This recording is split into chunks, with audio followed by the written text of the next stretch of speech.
নমস্কাৰ বাইদেউ। নমস্কাৰ ছাৰ। কি নাম আপোনাৰ? সবিতা প্ৰজাপতি। সবিতা ক'ৰ পৰা আহিছে আপুনি? জিলা দামৈ, তহচিল হাটা, গাঁও কুমাৰপুৰৰ পৰা। সন্ত ৰামপালদেৱ মহাৰাজৰ শৰণলৈ অহাৰ আগতে আপুনি কি ভক্তি সাধনা কৰিছিল? অন্য দেৱী দেৱতাৰ ভক্তি কৰিছিলোঁ, অন্য উপাসনা কৰিছিলোঁ, ব্ৰতো ৰাখিছিলোঁ, সকলো দেৱী দেৱতাৰ ওচৰলৈ গৈ মাথা দুৱাইছিলোঁ। বাইদেউ, আপুনি ইমান শ্ৰদ্ধাৰে যিহেতু ভক্তি সাধনা কৰিয়েই আছিলে, তেন্তে আপুনি সন্ত ৰামপালদেৱ মহাৰাজৰ শৰণলৈ কিয় আহিলে? সন্ত ৰামপালদেৱ মহাৰাজৰ সৈতে পোনপ্ৰথমে মোৰ শহুৰ দেউতা জড়িত হৈছিলে। তাৰপিছত মোৰ ভগতদেৱ বেমাৰত পৰিল। তেতিয়া মোক ক'লে যে পুত্ৰী ব'লা তালৈ গৈ নাম দীক্ষা ল'বা। তেতিয়া আমি 2011ত বৰবালালৈ গ'লোঁ আৰু নাম দীক্ষা ল'লোঁ। বাইদেউ, আপুনি সন্ত ৰামপালদেৱ মহাৰাজৰ পৰা নাম দীক্ষা ল'লে, তাৰপিছত আপুনি কিবা বিশেষ লাভ পালেনে? হয় ভগতদেৱ ছাৰ, মোৰ আগতে বহুত বেমাৰ হৈছিলে।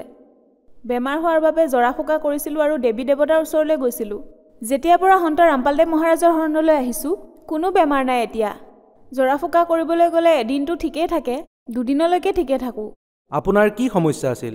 প্ৰেত আত্মাই বাস কৰিছিল বহুত বেছিকৈ, আৰু বেমাৰত পৰিলে আজি এইটো ডক্টৰৰ ওচৰলৈ যাওঁ, কাইলৈ সেইটো ডক্টৰৰ ওচৰলৈ যাওঁ, আজি যদি এইখন ঠাইলৈ যাওঁ কাইলৈ আন এখন ঠাইলৈ যাওঁ।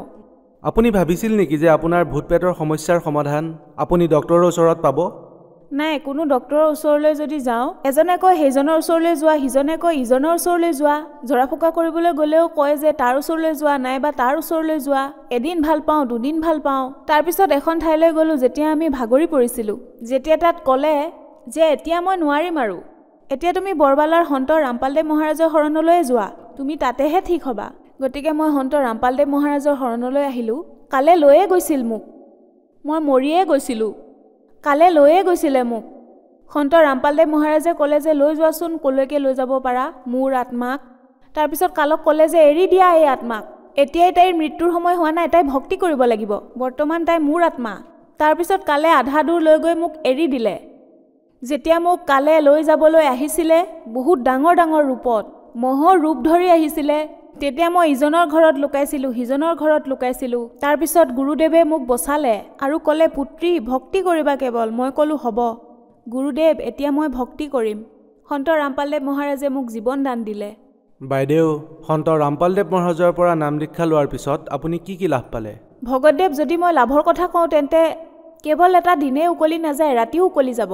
এনেইতো সৰু সুৰা লাভ পৰমাত্মাই মোক দিয়েই থাকে। যদি ভাবি লওঁ যে আমাৰ আজি এইটো কাম হ'বলগীয়া আছিলে, তেতিয়া সন্ত ৰামপালদেৱ মহাৰাজে সেই কামটো কৰি দিয়ে। যদি আমি ভাবিছিলোঁ যে আমাক আজি এইটো বস্তু লাগে, সেইটো বস্তু লাগে, তেতিয়া সন্ত ৰামপালদেৱ মহাৰাজে আমাক দি দিছিল। যদি মই ভাবিলোঁ আৰু ভগতদেৱক কওঁ যে আজি মোৰ গালৈ প্ৰেত আহিছে, তেতিয়া মোক তেওঁ কয় যে তোমাৰ তাত প্ৰেতেই আহি থাকে। তাৰপিছত সন্ত ৰামপালদেৱ মহাৰাজক মই প্ৰাৰ্থনা জনাওঁ, তেতিয়া আমাৰ সকলোবোৰ সেইদিনাখনেই নোহোৱা হৈ যায়। বাইদেউ, সন্ত ৰামপালদেৱ মহাৰাজৰ পৰা নাম দীক্ষা লোৱাৰ পিছত আপুনি বহুত লাভ পালে, তেন্তে কি আন দেৱী দেৱতাক পূজা কৰাৰ সময়ত তেওঁলোকে আপোনাক মৃত্যুৰ পৰা নবচালে?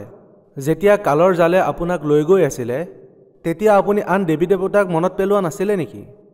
সকলো দেৱী দেৱতাক মনত পেলাইছিলোঁ, কোনো দেৱী দেৱতাই হাত নলগালে। বহুত তান্ত্ৰিকৰ ওচৰলৈ গ'লোঁ, কিন্তু কোনেও একো কৰিব নোৱাৰিলে। শেষত এজন তান্ত্ৰিকে কৈ দিলে যে এতিয়া আৰু তাইক দেৱীয়ে বচাব নোৱাৰে, এতিয়া সন্ত ৰামপালদেৱ মহাৰাজেহে বচাব পাৰিব। বাইদেউ, সন্ত ৰামপালদেৱ মহাৰাজে আপোনাৰ ভূত প্ৰেতৰ সমস্যা দূৰ কৰাৰ বাবে আপোনাৰ জীৱনত যি সমস্যা আছিল সেয়া দূৰ কৰিবৰ বাবে কিমান পইচা ল'লে? তেওঁ কোনো ধৰণৰ পইচা নলয় ছাৰ। একো পইচা নলয় নেকি? নলয়, কোনো পইচা নলয়। তাতে ফ্ৰীতে থকাৰ ব্যৱস্থা আছে, খোৱাৰ ব্যৱস্থা আছে, নাম দীক্ষাও ফ্ৰীতে দিয়ে। যদি কোনোবা ভকতে তালৈ যাব বিচাৰে, চাব বিচাৰে, তেন্তে চাব পাৰে, তাত কোনো খোৱাৰ সমস্যা নাই, পইচাও নলয়, এইবোৰ নহয় তাত। বাইদেউ, বহুত ভকতে এই কথা বিশ্বাস নকৰে। এই কথাবোৰত বিশ্বাস কৰাটো এক অন্ধশ্ৰদ্ধা, কাৰণ বেমাৰৰ চিকিৎসাটো হস্পিটেলতহে হয়। তেন্তে সন্ত ৰামপালদেৱ মহাৰাজৰ শৰণলৈ কিয় আহিব লাগে? ছাৰ, কথাটো এনেকুৱা, মেডিকেলত কোনো ধৰণৰ চিকিৎসাই নহয়। যদি তুমি চিকিৎসা কৰোৱা তেন্তে ইজনৰ ওচৰলৈ যাব লাগে, আন এজনৰ ওচৰলৈ যাব লাগে, কিন্তু কাৰো ওচৰতে একো চিকিৎসা নাই। কিন্তু সন্ত ৰামপালদেৱ মহাৰাজৰ ওচৰত সেই চিকিৎসা আছে যিবোৰ আন চিকিৎসকৰ ওচৰত নাই। বাইদেউ, আপুনি সন্ত ৰামপালদেৱ মহাৰাজক আন সন্ততকৈ কিদৰে পৃথক দেখে? আন গুৰুবোৰ ভণ্ড হয়, তেওঁলোকে কয় যে এইটো কৰা, সেইটো কৰা, সেইটো কৰা। আমাৰ গুৰুদেৱে এইটোহে কয় যে চিম্পলত থাকিবা, সাধাৰণভাৱে ভক্তি কৰিবা, কাকো দেখুৱাব নালাগে। সন্ত ৰামপালদেৱ মহাৰাজে বেদৰ পৰা কয়, অন্য গুৰুসকলে এনেই কৈ দিয়া কথাবোৰ গাঁৱে গাঁৱে গৈ মানুহক ঠগে। বাইদেউ, আপুনি ভকত সমাজক কি বাৰ্তা দিব বিচাৰিব? সন্ত ৰামপালদেৱ মহাৰাজৰ কৃপাত মই ভকত সমাজক বাৰ্তা দিব নোৱাৰোঁ, কিন্তু কথা এটা ক'ব পাৰোঁ। যদি নিজৰ কল্যাণ কৰাব বিচাৰিছে তেন্তে সন্ত ৰামপালদেৱ মহাৰাজৰ শৰণলৈ আহক আৰু নিজৰ কল্যাণ কৰাওক। যিসকলে সন্ত ৰামপালদেৱ মহাৰাজৰ পৰা নাম দীক্ষা ল'ব বিচাৰে তেওঁলোকে কেনেকৈ ল'ব পাৰিব? টিভিত বহুতকেইটা চেনেল আছে, চেনেলত সৎসংগ চাই, ফোনৰ ইউটিউবতো যদি চাই, ফেচবুকত যদি লাইক কৰি তাত চাই, তাত সন্ত ৰামপালদেৱ মহাৰাজৰ সৎসংগ আহে আৰু নামদান কেন্দ্ৰলৈ গৈ নাম দীক্ষা ল'ব পাৰে আৰু নিজৰ কল্যাণ কৰাব পাৰে। বহুত বহুত ধন্যবাদ। সৎ চাহেব।